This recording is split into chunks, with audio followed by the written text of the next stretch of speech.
Capsicum போட்ட கொத்து chapati first டைமாக ட்ரை பண்ணுறேங்க. ரொம்பவே நல்லா இருந்துச்சு. இந்த ரெசிபிக்கு left over chapati, capsicum, onion, tomato இது எல்லாத்தையும் பொடி பொடியாக கட் பண்ணிக்கணுங்க. இப்போது ஒரு பேனில் எண்ணெய் விட்டு நம்ம பொடி பொடியாக கட் பண்ணி வச்சுருக்கிற ஆனியனை போடணுங்க.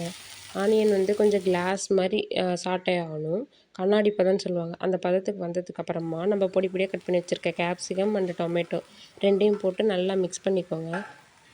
வீட்டில் இருக்கிற குட்டீஸ் சரியாக வெஜிடபிள்ஸ் எதுவும் சாப்பிடல அப்படின்னா கேரட், மஷ்ரூம் அந்த மாதிரி எல்லாத்தையும் துருவி இல்லைன்னா சாப்பரில் போட்டு நல்லா ஃபைனாக சாப் பண்ணி இது கூட ஆட் பண்ணால் டேஸ்டியாகவும் இருக்கும், ஹெல்த்தியாகவும் இருக்கும். இப்போது இதில் தேவையான அளவு உப்பு, மஞ்சள் தூள், மல்லித்தூள் 1 ஸ்பூனு, மிளகாத்தூள் 2 ஸ்பூனு இது எல்லாத்தையும் சேர்த்து நல்லா வதக்கிக்கிறாங்க. வதக்கிட்டு மூடி போட்டு கொஞ்சம் நேரம் குக் பண்ணுறேன். குக் பண்ணதுக்கப்புறமா ஓப்பன் பண்ணி பாருங்கள், நல்லாவே குக் ஆகிடுச்சு, சாஃப்ட் ஆகிடுச்சு. இப்போ தேவையான அளவு தண்ணி ஊற்றி ஸ்பூனால் நல்லா எல்லா காய்கறியும் மசிச்சு விடணும். அப்புறம் 3 எக்கு சேர்த்து நல்லா மிக்ஸ் பண்ணிக்கிட்டேங்க.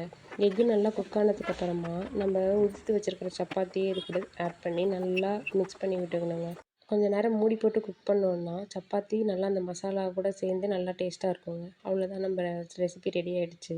சாப்பிட்டு பார்த்துட்டு கமெண்ட் பண்ணுங்கள் அண்ட் லைக் பண்ணுங்கள், சப்ஸ்கிரைப் பண்ணுங்கள்.